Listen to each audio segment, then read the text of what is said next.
G'day, Lemon Eating Cow here. Today I am back with a GRANBLUE Fantasy Relink video, and this one is going to be pretty short and basic, honestly.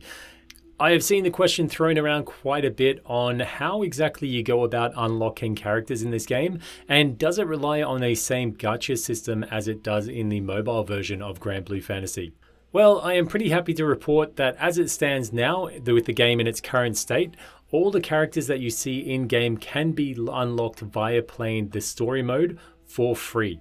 These characters or crew members are unlocked via getting the crew member cards. Once you get these cards, you can go up to the vendor that you see in most of the towns called the Knick-Knack Shack. Here you are able to trade in your crewmate cards for crewmates, and the selection is at this point 12 different crewmates on top of the already 6 that you start with. Additionally, you will be able to unlock one more character when you finish the entire campaign.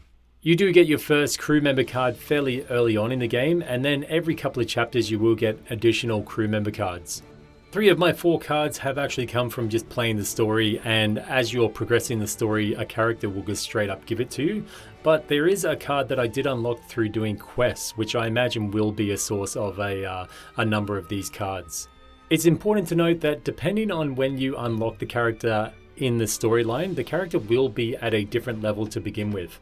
For the most part, they do unlock quite a large part of their mastery tree, which is really good. That means you don't have to grind out all that mastery for every single character you get. But also, they will start off at different levels. So at the start of the game, they will be quite a low level, but towards where I am now, the character will actually come into the story at about level 30 or so.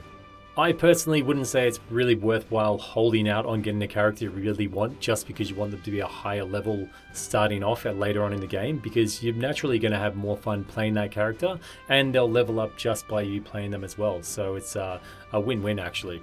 Anyway, I know that's a really basic video, but it is a question that I wanted to answer. So are you playing GRANBLUE Fantasy Relink? And if you are, how are you liking it? And if you're not, then why not? It's fantastic, you should be.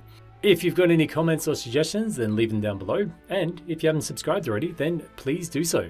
This has been GRANBLUE Fantasy Relink. Yeah, I already said the moo bit. Lemon Eating Cow. Moo.